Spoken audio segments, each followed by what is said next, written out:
మేడారం జాతర భక్తిజన సంద్రంగా మారింది. వనదేవతలను దర్శించుకునేందుకు వచ్చిన భక్తులతో జనసంద్రంలా కనిపిస్తోంది.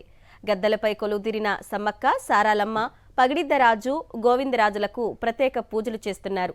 ఇప్పటి వరకు 2 కోట్ల మంది దర్శనాలు చేసుకున్నారు. మేడారం చుట్టూ 10 నుంచి 12 కిలోమీటర్ల వరకు ఎటు చూసినా భక్తులే కనిపిస్తున్నారు. ఈ రోజు భక్తుల సంఖ్య మరింత పెరిగే అవకాశం ఉన్నట్లు తెలుస్తోంది.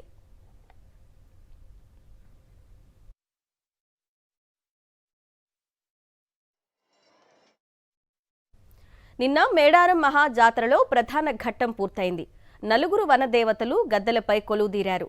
వరాల తల్లి సమ్మక్క చిలకలగుట్ట నుంచి మేడారానికి చేరుకుంది.